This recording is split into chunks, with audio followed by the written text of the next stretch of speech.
In life spanning, there is no plan B. I'm Jean-Fiore, and my guests are coming to this podcast for a reason. There's no rules, no BS, just pure biohacking. I don't want to know what you have to sell. I want to know who you are.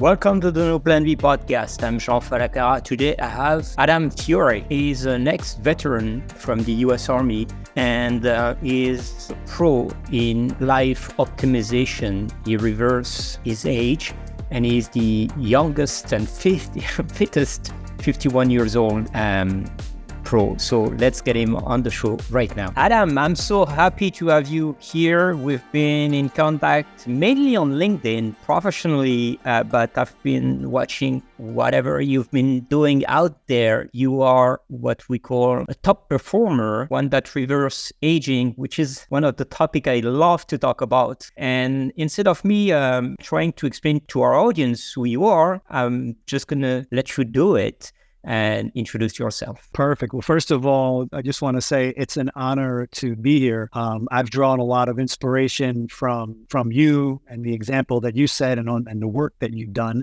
So pleasure to be here. To introduce myself to your viewers who don't know me, my name is Adam Fiore. I'm 54 years old. I'll actually be 55 in less than a month.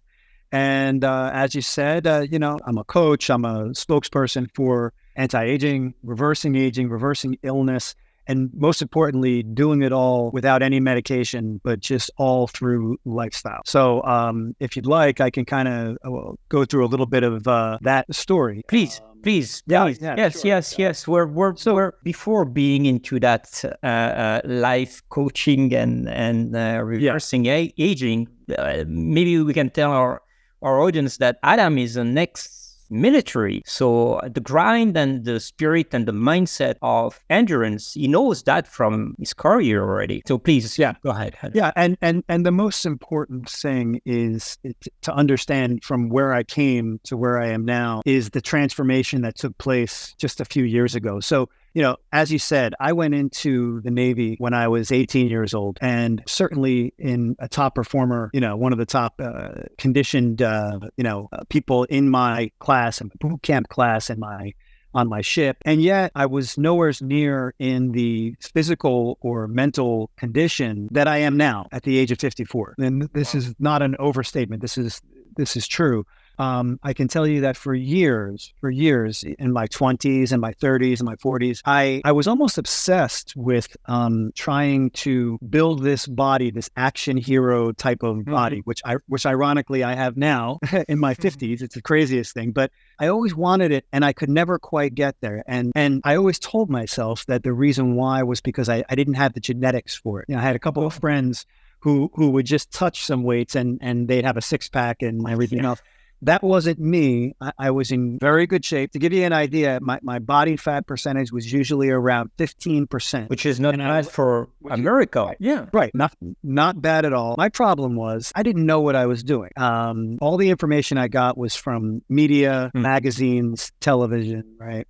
So I thought the answer to my problem was I got to work harder in the gym, spend more time in the gym, do more high intensity, high impact type of exercise to a point where to a point where honestly in my 30s and 40s I was oftentimes spending at least 90 minutes a day doing cardio and then another 90 minutes lifting weights. I mean, It was multiple gym sessions. It was insane, and still not being able to really get off of that 13% body fat, right? So I tell you all this because what happened was, very interestingly, was that in 2020, at the age of 51, I was diagnosed with diabetes. Came as a shocker because I thought that I ate pretty healthy. And like I said, I spent a lot of time in the gym. But I was diagnosed with latent adult onset diabetes presenting as type 1. It's not true type 1 diabetes because my pancreas is still making some insulin, just not enough. And that's why my blood sugars were at a dangerously high level. Bottom line is my endocrinologist brought me in, said, come back and put a continuous glucose monitor in my arm. He said, come back in 2 weeks. We get you started on medication and also insulin, either a long-acting or a short-acting insulin, right? And I decided at that moment that wasn't my only path. I knew there was another way. Why? I just knew in here that all I can tell you is that there's something inside of me, okay, that knew that medication wasn't the only answer. And I knew at the very least that I had to really give everything that I had and find out what I could do without medication before I took that choice. So I explained that to my endocrinologist. He said, well, come back in 2 weeks and let's see what your numbers are. Anyway, the bottom line is I did some experimentation. I discovered that a keto diet worked really well for me. Oh. I cut out sugar. I mean, when I say cut out, I mean, like, I eat about 5 grams per day total sugar, not added sugar, total sugar. So, I mean, I cut out fruit. I cut out sugar, right? And then I cut my carbs down to about 30 grams per day. Okay. Total. Again, not net carbs, but total carbs. When I came back in 2 weeks, my numbers were good enough that my endocrinologist said to me, okay, I'm going to give you 3 months. The bottom line, fast forward, it's been 3 years. I've never taken any medication. I've never taken any insulin therapy. And I reversed my A1C levels from a diabetic 7.2 to a non-diabetic 5.8, right? And so that was a valuable lesson in that, it taught me that I can redefine possible. The doctors and the media and my friends and everybody basically told me that what I was trying to do was impossible. And yet I did it. Yeah. And that's not to say, and the important distinction to make here is when I say redefine possible, I'm not saying that I'm some superhuman that can redefine possible. I'm saying that anybody can redefine possible. And I try to use myself as an example just to inspire people that, hey, if I can do this, then anybody can do this. And the power really came from within. And I don't want to say it came from my mind because, and you'll understand where I'm coming from here, it actually came from me getting out of my mind. My mind was the thing that was telling me, feeding me all this stuff. You're not going to be able to do this. It's impossible. It was a matter of stepping back and not trying to get rid of all those thoughts and emotions and everything, but just being able to step back and realize that I'm the one watching these thoughts. I can just let them be and leave them alone. And when I do that, I can really focus on the present moment, or as I like to call it, the wave of creation. This is what's going on right now. To use our example right now, this present moment is me and you, right? I could have all kinds of thoughts going on in my head. What am I going to be asked? How should I answer this? How do I want to appear? But I just ignore those thoughts and I surf this wave of creation that you and I are in right now. And I just go with it. I am literally focused on this moment right now, and I'm going with the flow of the wave. I'm going wherever I'm not trying to control where it takes me. I don't know what you're going to ask me. I don't know what I'm going to answer. I'm just going to go. I don't even know what I'm going to ask you. But the questions are coming from what you're saying, and it's a natural flow. Self-awareness and being in the moment, being present. It's something that we need to teach the entire world. You're right. Yeah, exactly. And so what's interesting is if that had been the story right there, as far as just reversing the diabetes, that would have been great. But so many other things happened. I mean, my body fat percentage went from 15% to 6%, which it is right now. I've been walking around at 6% body fat for 3 years now, which is another ironic thing because there's so many myths out there. I read all this stuff about, it's unsustainable to walk around at 6% body fat. Ridiculous. I've been doing it for 3 years and I'm completely healthy across the board, right? I also hear it's unsustainable to eat a keto diet and to eat, for example, like I said, my total carbs per day is about 30 grams, and I'm an athlete who burns a lot of energy. I have people tell me that's impossible. You need more carbs. That's not true. I have so much energy. So I try to tell people that I saw a very interesting bumper sticker. It said, "Don't believe everything you think." And I love that. It's true. Don't believe everything you think. Just because you read something and now you think that, that as now listen, let me predicate this, but let me just say, if you're an endurance athlete like a Michael Phelps or someone who's training so many hours a day, you're an ultra marathoner, of course you need extra carbs. I mean, you're burning so much. But I'm not talking about that. I'm just talking about someone who trains hard the way that I do, but not crazy endurance athlete, just regular training. Then in my experience, 30 grams per day of carbs is actually plenty of energy. Anyway, the bottom line is I got the body that I always wanted in my 50s, and not only, I don't want to make it sound like it's just cosmetic or physical either. It's also cognitive, Of course. I will tell you that at the time that I was diagnosed with diabetes, I was also taking medication for ADHD. I was taking Focal and XR, which is like an Adderall, a similar drug to Adderall.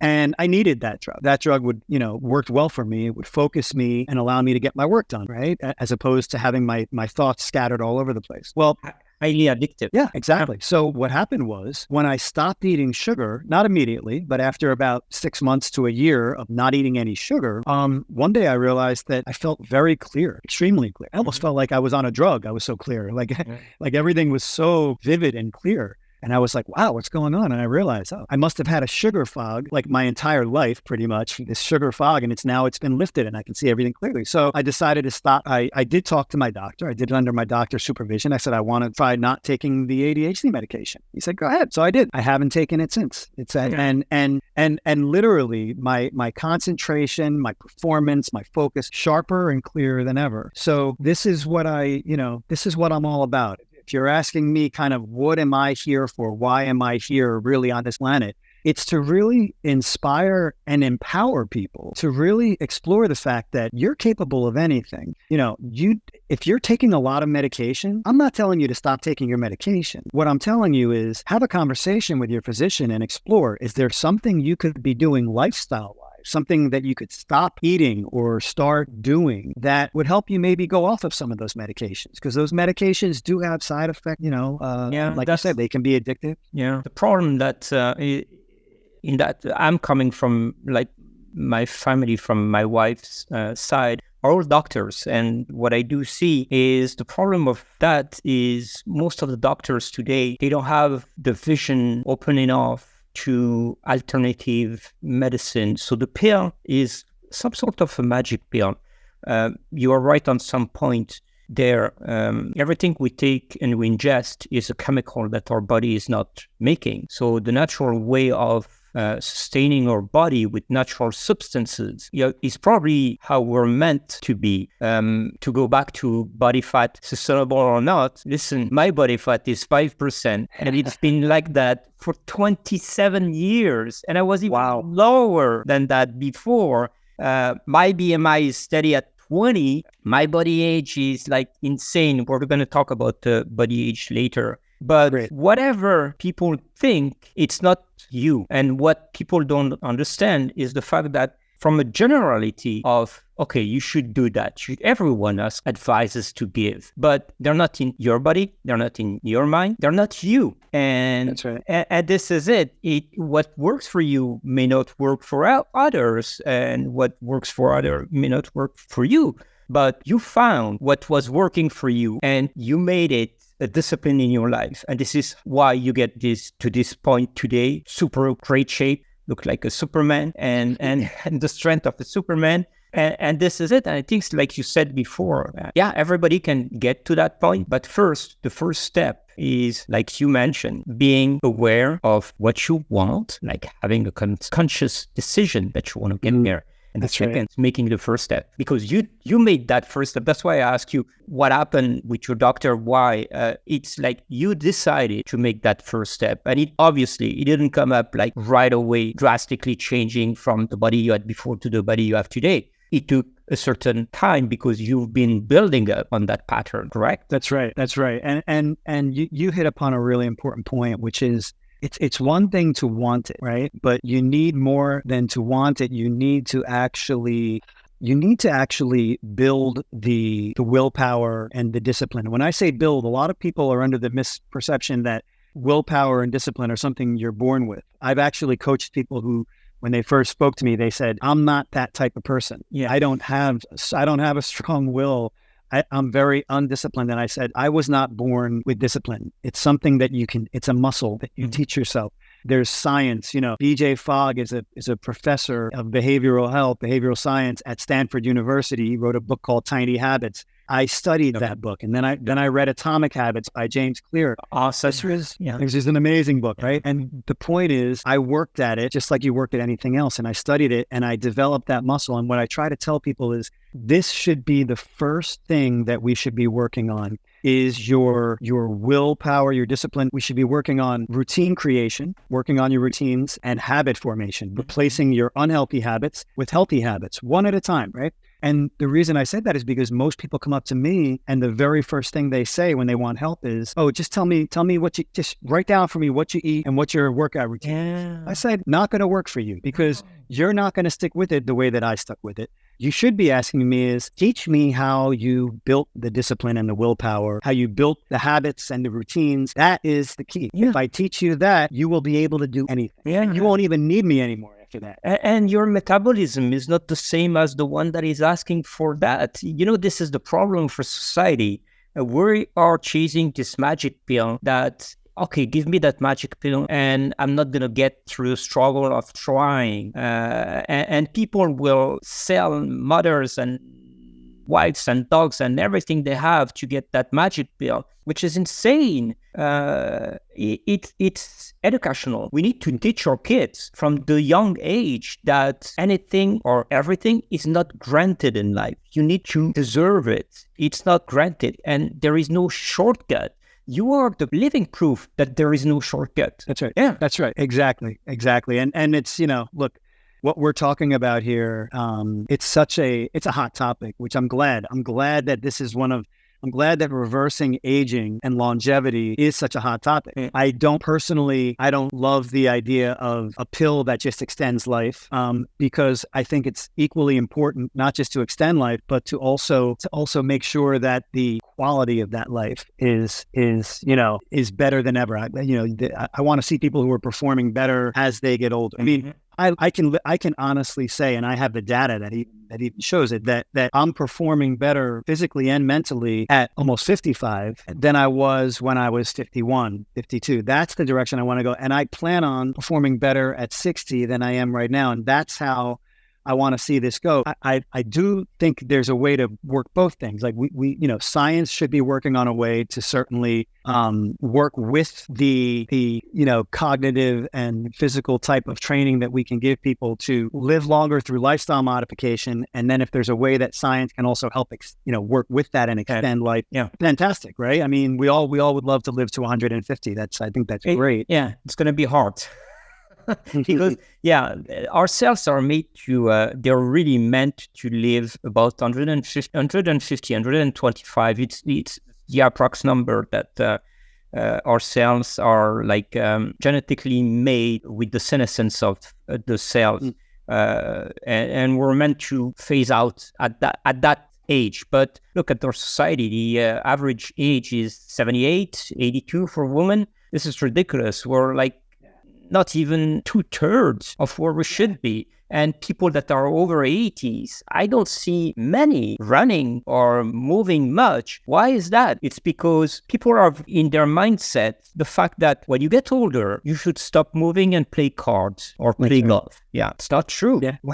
You stop moving, you get older. Point, right? Exactly. And you and I are proof. You mentioned before about reversing aging, about body age, and we can talk about that. I'll tell you, it's something really interesting. You might find this interesting. So when all of this was happening, and I was posting about this on social media, creating my Limitless AF brand, the scientists at the Healthcare Technology Innovation Center at the Indian Institute of Technology, Madras, they got wind of what I was doing. They saw some videos, saw some posts or whatever the case. They invited me to India. They said, hey, we've got some really great technology here that measures vascular aging, measures a whole bunch of different data. We can give you all kinds of data points. So I went to India, had an amazing visit there, right? Yeah. And they tested me on a device called the ArtSense device, which is fantastic. It's an imageless ultrasound. And it's the most accurate measure for vascular age. Yes, it uses pulse wave velocity and heart rate variability and a couple of other points. And so that's the first thing they did when I got there. They put me in an exam room, blood pressure cups, and the ArtSense device. And my vascular age came out as 21 years old. It gives you a vascular age score. When was that? That was last year. Last year. So after a certain period. Yeah. So you were, okay, yeah. So, and what that meant basically, I asked them to explain everything to me, is that I have the arteries, the arterial flexibility, or not being brittle, my arteries, but the arterial flexibility of a healthy 21-year-old. That is what I'm talking about. The fact that you and I can literally it's not just the way we look. I always try to explain that to people, and I'm partially guilty because I know that the pictures that I post, focus on how I look. But I try to always tell people, look deeper than that. It's what's going on inside of my body. I have the arteries of a 21-year-old. We don't have to. Let's put it this way: as we age chronologically, our bodies do not have to age the way that we're accustomed to them aging. Most people just take it for granted that when they're in their 70s or 80s, they're going to have atherosclerosis. Their arteries are going to. So true. Yeah. That is not true. And we have living proof of it. It's not true. So that's what I'm trying to be, and I know that's what you are, is this person that shines a light on what we're capable of, what we're really capable of. Yeah. I'm even older than you. I would never know it. I would never know it from looking at you. Thank you. But I'm so with you on these things. This is the beauty of exploring those horizons that no one was trying before. So today you see a couple of people trying to step in life optimization, to go back to extending life to a certain level. Yes, at what cost? That's another point that can be raised. Living longer, better, feeling better, and having the capabilities to still use our brain aside of our body. It's the goal. And let's say if we can raise the average living from 80 to 100 already in the same shape, would be already a gain. I don't plan dying before 125, but and I don't plan stopping training before that age. That's the same. And to go back to what you were saying at the beginning, Adam, is it starts from your mind. If you are convinced that this is the good thing that you're feeling inside, that's why I asked you that question. How did you know that medication was not good? Those feeling inside. I'm a believer in what is emerging now, and it's proven by science, the quantum energy that is all around there. We're affected by so many aspects and energies and frequencies that are coming from outside of our body. And those feelings that you have, like inside, deep inside of you, saying like, okay, no, there's something else. It's because of this positive energy or whatever energy it is that you have inside. And if you put chemical on that system, you're just erasing that energy. And that's not. Oh, yeah. I agree so much. I mean, and it's funny because we talk about flow state earlier, and to me, when I think about the flow state, I think about I think of life as this ocean. Let's call it an infinite ocean, right? Of universal consciousness, right? Mm-hmm. And what this infinite ocean of universal consciousness, it's just made up of nothing but creativity, intelligence, possibility. It's like you said, it's quantum. It's infinite possibility. Literally anything is possible. I'm not saying that we can tap into that right now. I can't go fly out my window. Not yet. Not yet. Well, that's the whole point. That's the whole point. Anything is possible, right? I believe that's what we live in, is this infinite ocean of universal consciousness. And the key to flow state is accessing that and just being able to access as much of it as possible. And to your point, you made a great point. When we're in our minds, when we're deep in our thoughts and our emotions, and we're letting urges pull us all over the place, we're not accessing any of that creativity or possibility. And that's what it really comes down to. And the other point you made that I just don't want to lose, which is really important, is you're right. You said you want to live to 125 and you're going to train to 125. Mm-hmm. Those two things go together, because if you stop training at 100, your chances of living to 125 are not good at all. If you keep training, they improve dramatically, right? So that's one of the reasons why my personal workout style has changed so much. I do my workout now, even though it doesn't look the way. If you're looking at me, you would think I do a lot of high intensity, high impact. I don't. I do a very low intensity, low impact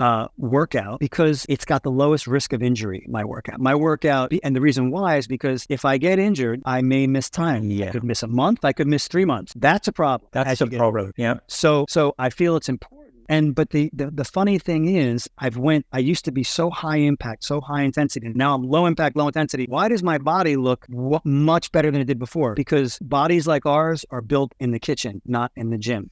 And that is true. Yeah, it's true. In the kitchen, in the bedroom, it's about getting 8 hours of sleep. It's about biohacking. It's about water. It's about hot, cold therapy. Yeah. All of these. Yeah. And what you eat, and more importantly, what you don't eat. And you put all of that together, and you don't need to be an animal in the gym. You can train, it's very interesting. I agree. Zone 2 training is definitely the best to go with. And today the science has really shown that high intensity interval training are still good if you want to shred a bit. But the Zone 2 cardio training is the best because first, injuries are very low. Then the cardio is just at the right level. You're not going too much on burden. Of course, our body is made to be on a safe mode most of the time, homeostasis, okay? But it has to be pushed to be optimized. Cold shower, cold plunges, intermittent fasting, one of the best to clean out your body. And it works very well. And then, of course, sauna, high temperature, and all these extremes that you do with your body, with external mechanical and physical factors, are good for your body. Then, like you pointed out clearly, what you ingest is going to make the big difference. Yeah. If you can train with the perfect training, but if you come back home and you eat potato chips on the sofa, you're not going to get to the point where you are healthy. And there is no doubt on that. So yes, absolutely. Yeah. So what you eat is what you are, and calorie in, calorie out is definitely the count. What type of intermittent fasting do you do? If you don't mind me asking, what's your window generally? So I pretty much do 5 to 6 times a year, the 16 hours, 16/8. Because science has proven that it was the most efficient one. Of course, and we're going to talk about this thing. Of course, doing the 24 or the 48 hours once in a while, it's a good thing. No doubt on that. But if I do that, I'm going to lose 10 pounds right away. I can't, I eat a lot during that window frame, but my weight is stable for, I would say, 30 years now. It's the same weight. When my daughter was born 18 years ago, I gained 6 pounds. But that's about it because I was not moving the same way. But what kind of intermittent fasting do you do? Yeah, well, we have so much in common. It's funny. I also do... I do an 18 sticks as well. That works really well for me. Okay. And I just moved my time window to, I eat between 10 a.m. and 4 p.m. now. So I'm not eating after 4 p.m. now. And I like that, actually. I like not eating for several hours before I go to bed. I try to get 8 hours of sleep if I can. And I wake up in the morning with just a lot of energy, a ton of energy. I get a great workout in early in the morning, and then at 10, I have an espresso protein shake. It's a concoction that I've been working on for years, but it's amazing. And so I do that. I do 2 espressos a day. Like you, I eat a lot. I eat about 3,000 calories per day. Yeah. A lot of people are surprised to hear that, but I do. But because I'm doing intermittent fasting, and because it's all protein and fat and keto, it just falls right off. I keep the muscle on, but I hold on to no fat. And I really like the intermittent fasting a lot. Do you have 1 meal or 2 meals in that window frame? In that window, you eat all the time. I actually do. You're going to laugh, but I have 5 meals. In that. Yeah. Okay. I have 5 meals in 6 hours. Now, two of them are protein shakes, so I'm eating them kind of together with another meal. But I do 2 protein shakes. I do 2 different meals of eggs. I like eggs a lot. Okay. Eggs are a big staple for me. And then whatever my wife made the night before for dinner for her and my kids, I eat that. I eat the leftovers for my dinner because nobody else is eating at 4 p.m. Yeah, no, not the kids. But yeah, so but I'm eating about 3,000 calories, and like you said, my weight doesn't change. Meat, fish. Yeah. Yes. I eat. Okay. Yeah, I eat meat, fish, eggs. I try not to do red meat more than once a week. Good. Yeah. Yeah. And when I do it, I try to do like a nice grass fed, good quality meat. But I do love red meat. Well, when I have it, I make the most of it. Yeah, but mostly I try to do white meat and like you said, fish and like I said, a lot of eggs. And now the eggs, I tend to do more egg whites. I'll do like a dozen egg whites per day. Wow. Yeah, but only like 2 yolks because I have my cholesterol is like perfect. So I don't want to raise my cholesterol too high. I want it to be, I have the very, very high HDL. My HDL is 115. Yeah. Oh, wow. Yeah. Yeah. And the LDL is low. So I'm cognizant of that with the egg yolks, just doing a couple a day, usually, Yeah. Yeah, it's funny because you know what? I was looking at the intermittent fasting publication, and in the past I was like reading tons of publication. Today with artificial intelligence, I have an AI assistant that can compile all this data for me, and it saves my time working on flow state. So I went through all these studies about intermittent fasting, and suddenly I had a question. Intermittent fasting was made because people think that when we were cavemen, we couldn't access food, so we were fasting, and we were like in better shape because we were fasting. So it came up from that story. But then I thought about it, and tell me what you think. But this caveman was hunting for food, of course, 16 hours, 18 hours, 24 hours, no food. Don't tell me that if ever they had any berries or fruits on their path, they wouldn't eat it. Like of course, we force ourselves not having any calories for that time frame. But the concept, the basis of intermittent fasting is kind of biased as well. But it works. It's interesting. Yeah, I never thought of that before. But you're right. Right. Yeah. They would have definitely eaten whatever was in their path, I think. Yeah, that's the thing. And I think that we make this whole story, don't eat that, don't take that supplement because it's gonna break your fast. Okay, come on. You can break your fast once in a while. It doesn't matter. It doesn't affect your intermittent fasting. Now, supplement. You take supplements? I do. Yeah. Although I just stopped taking a bunch, but I was taking some supplements by a company called DoNotAge.org. Interesting company. I was taking the pure NMN. I was doing and some things that go with the NMN, like the resveratrol, or that TMG, and right. So quercetin, I was taking it. So yeah. I like to experiment. A friend of mine who's a physician, he was taking the Do Not Age products. He said you should give them a try. I gave them a try, and then we just had another conversation recently, and I asked him if he was still taking the product, and he said, I moved to the 18-6 window of intermittent fasting because I think all of the benefit, or most of the benefit of autophagy comes in those last 2 hours. He's right on that. Yeah.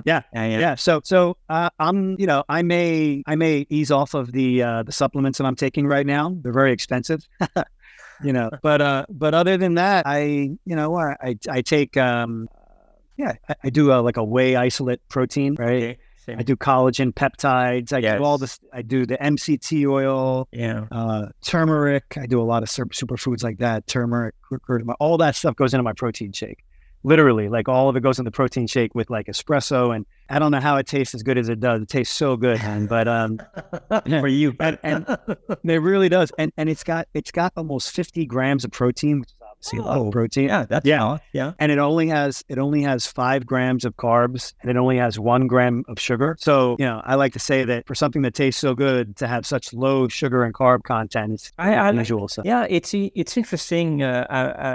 So listening to you, Adam, since at the beginning you started this process, you pay a great attention to those macros and like knowing what you're ingesting and what is the balance, what is the gram of each and every single components that you're taking.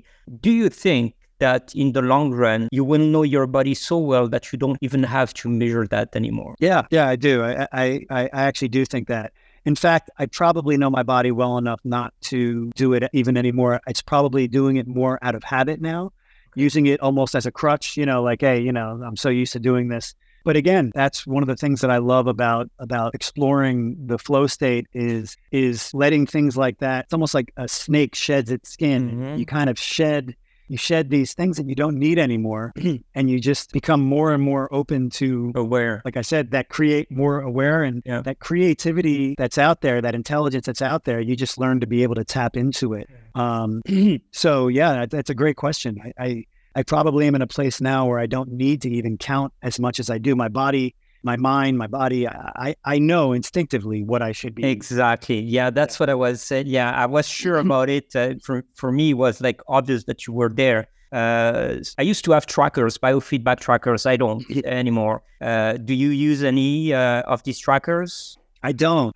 No. I've always been more of someone who goes by feel. Yeah. Now, when I visited the IIT Madras in India, we ended up partnering on some technology. So I have learned to really appreciate being able to measure my progress, measure what my vital, what my data points are, and being able to share that. And I think it's important because when you're a public figure and you're trying to inspire and empower others, I think you should always be able to back up what you're saying with data points. I don't want anybody to just take my word for it. I want to be able to show you either from the data from my CGM or the data from my visit to India, and be able to show this was, we have the technology, we have the data. So I do think that that's important.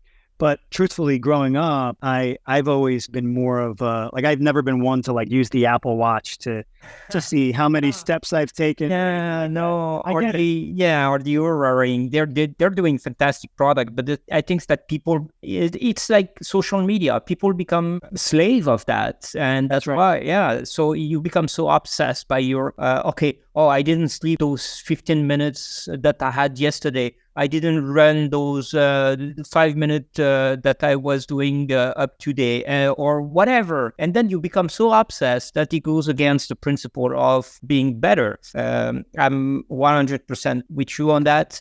I got rid of full trackers and everything that I could wear. And I know my body like you, to the point that I can feel when I'm missing one element into it. Yes. Yeah. And absolutely. Yeah. It's absolutely energy that we have, that the perception of our body, like the feeling of those sensors that we have all around our body, but people just ignore them most of the time because they don't know how to use it. So this is what you're teaching them, how to understand or to listen to their body. Exactly. And I'll tell you, you made me think of something just really interesting. I again, we talk about being in a flow, and I wouldn't have thought of this, but now I'm listening to you and I'm taking in your feedback, and it made me realize the power of getting out of your mind. So powerful, right? I mean, I like to wake up and go right into a flow state. I think it's one of the best times to go into a flow state is coming right out of, especially if you get 7 or 8 hours of sleep, so you get a good night's sleep. And I tend to wake up and literally roll out of bed 6 a.m. and go right to the pool. And even though I brush my teeth and then I drive 2 minutes to my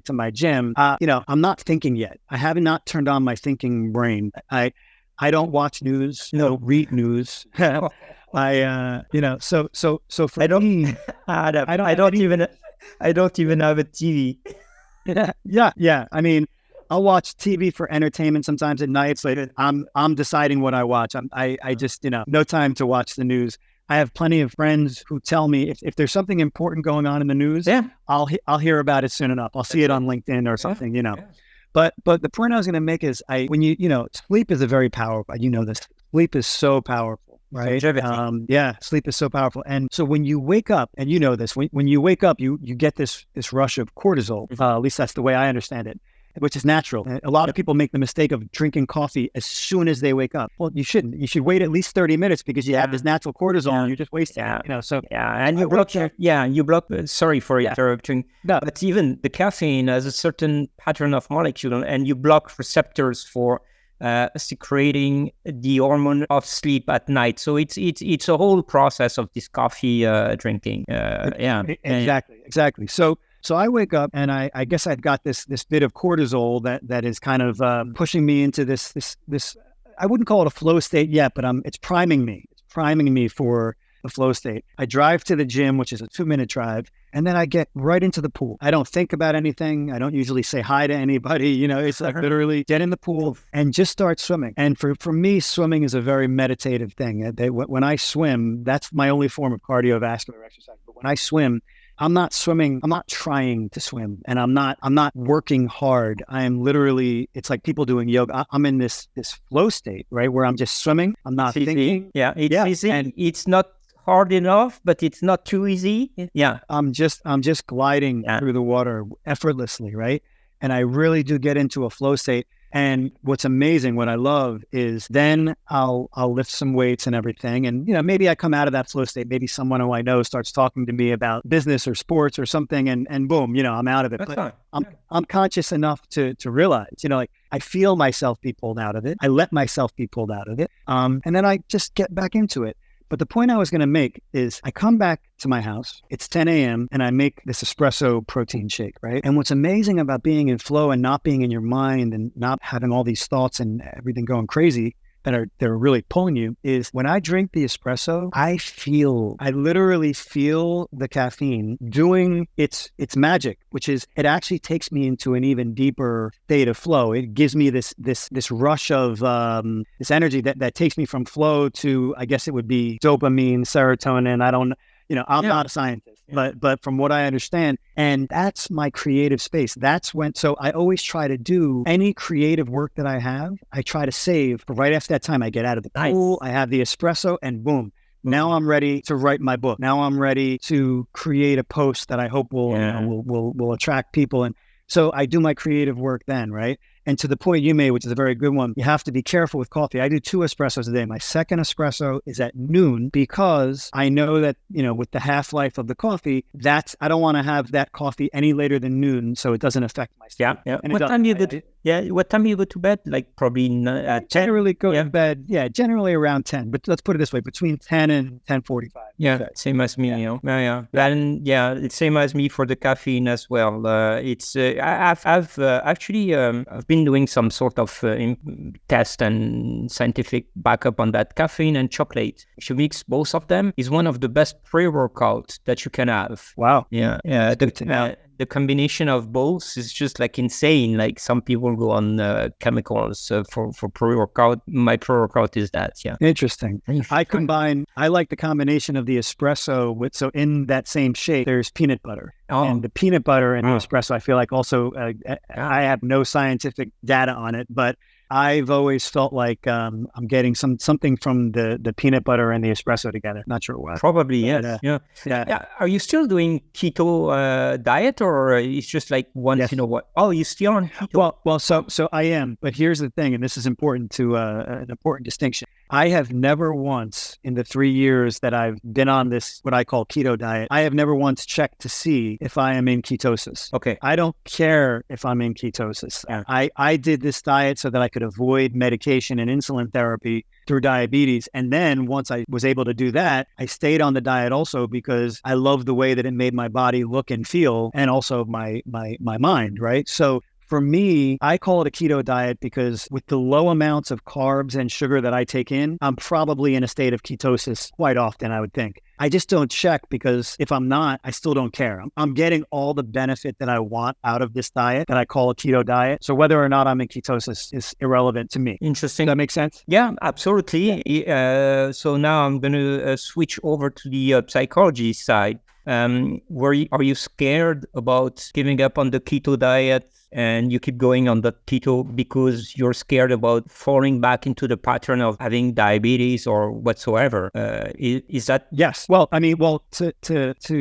first of all, I still have diabetes. I've just been able to reverse my A1C levels so that they're non-diabetic level. But to give you an idea, I've had slip-ups like around Christmas time, for example, or somebody's birthday where I did lose. I actually lost my willpower and maybe ate a lot of dessert, for example, so where I did take in a lot of sugar. And when I've done that, my blood sugar goes through the roof. So I still absolutely have diabetes. Okay. And I need to be on keto. If I want to go back to eating the way I used to eat, not keto, I need to take insulin. That's a definite. It's pretty much a binary decision. It's either I go back to eating the old way and I take insulin, or I eat the way I eat now, keto, and I don't have to take any. I'm completely medication free. For me, it's not even it's a no-brainer. Yeah. For me, I really don't miss eating all of the sweets. It's just that brain fog. It's more than anything else. I think it's the brain fog. It's being able to be clear, not having to take the ADHD medication. That might be the most valuable thing of all to me. So, because let's face it, it's great to have a 6-pack abs and it's great to look like an action hero and everything else. But if you don't have clarity of mind, what does any of that matter? I mean, that's the most important thing. From Kenny. Then you're, No. Right. Body and brain, they have to be together. I'm not on keto diet, but I have a pretty a decent kind of clean diet. I don't eat much sugar once in a while. Okay. By the way, Adam, interesting fact, but we have so many similarities in our life. I've been diagnosed ADHD and I've been on Vyvanse for 60 milligrams. And I found that it was helping me a lot at the beginning. And like you, I got rid of it using cold plunges and a couple of tricks and meditation. And since then, it's true that the brain, like, of course, you have some sort of clarity that is coming from those chemicals that you put in. No question, no doubt about it. But it's not the clarity that you can get from flow state or natural behaviors. I agree with that. You pointed out before, and I think that people really need to understand that point that, it's cool to be on focus with those medication, but the focus doesn't last more than the medication. And then you're back to a worst point. So you need to raise your serotonin level again to get back to those focus. On the natural side, imagine, and this is what you're doing, imagine having this focus, but during almost 24 hours, except when you sleep. And this is how you get rid of ADHD. Yeah. Yes, absolutely. And since you mentioned meditation, because meditation is a big piece of what I do, I like to actually create my own meditations that resonate with me. I think everybody should do that, as opposed to feeling like you have to do a meditation from a certain book or whatever the case may be. I think in the beginning, I think everybody needs guidance to understand how to meditate. There are certain methods that I think are really good to learn in the very beginning. But once you have the basic understanding of meditation, I really think people should explore and experiment with their own meditations, because when you create your own meditation, it will resonate with you. I create a meditation, the meditation that works really well for me. I call it riding the wave of creation, right? Riding this wave, right? Because I love the ocean and I love surfing. And so for me, I created a meditation that resonates with me and that I enjoy doing. That's the key. If you create it around something that you love, then you're doing it. Now the trap there is if you create it around something you love, you can also get stuck in your mind. Again, remember that when you're focused on the parts that you created, that's your mind, right? Mm-hmm. So I always it's a very tricky thing, that you have to build a conceptual framework, and the conceptual framework's important because it's how you learn what you're going to be doing, and it's where you return when you get pulled out of awareness and into mind. You use that conceptual framework. I got lost again, and you bring it right back. But the key is eventually you want to get beyond the conceptual framework and just where you're actually riding the wave of creation, or you're in the moment, whatever you want to. I call that riding the wave of creation. But bottom line is, you are one with the present moment. And when you are, you should let your mantra go. You should let your meditation go and just be one with the moment. Because if you're still saying your mantra, that's still your mind. Yeah. That's in my experience. But what I was going to mention about meditation is, this is just advice that I give to people who are new to meditation. Some people just think that meditation is like a yoga class. Oh, like I'll meditate at night. I'll meditate at like 7 p.m. Yeah. And my advice on that is meditation is not something you can just do whenever you want. I mean, you can.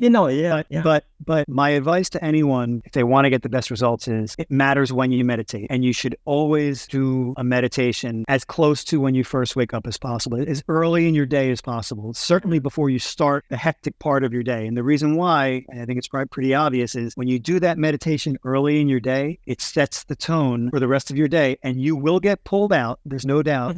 Your life will get in the way and it'll pull you out. But because you meditate in the morning, it'll be easier for you to come back and realize, oh, I got lost again. There I go again. Yeah. And come right back to it. Whereas if you didn't sit down. Yeah, exactly. So I always try to tell people, don't just meditate haphazardly whenever. Try to meditate in the morning. If you want to do it at night, that's fantastic. Or both. Both is even better because at night it's great for the sleep. Adam, one funny story is that 90% of the population in North America is not capable of being alone. I'm not kidding here, okay? There is experiment that have been done. You take people, you put them in a dark room, and you say you're going to stay here for an hour. Most people freak out and they say, I need my phone, I need to do this. They are not able of being with themselves. And the advice that we should give to these people is, you don't know how to meditate. The first step, understand how to deal with yourself. Try to teach yourself to be with yourself for a certain moment. Then meditation is not a class, like you said. I agree on that 100%. Yep. That's a great point. Yeah, I don't even follow meditation techniques or whatsoever. I do like you. I wake up in the morning, after my stretch and my water, this is what I'm doing as well, because you're right. Your brain has to be clear, but you have to be able and capable of being with yourself. And those privileged moments when you deep into the water by yourself, you don't talk to anybody. Those moments are precious. Those are the moments that makes Adam, that makes you the way you are, the Zen as you are, because you have disciplined yourself to get to that point. And you are disciplined enough to put these boundaries around you that no one disturb you before you are ready for it. Yes, no, I love it. And, it's actually a great analogy. It's very similar to what you brought up before with me counting all the carbs and the protein and everything else. I'm still doing that because it's a habit. I don't need to be doing that anymore. It's the same thing. When you have a mantra or you're just getting into meditation and you feel like you need to, wake up and do it every single day, you get to a point though, eventually where it becomes who you are. It becomes where you live from. And you, again, like a snake shedding its skin, you can let it go. You don't have to repeat the mantra anymore. You just wake up and you're in that flow state. You're in that meditative space, right? But it's letting it go. It's realizing, I don't need that anymore. Yeah, I love it. By the way, when is your birthday? September 9th.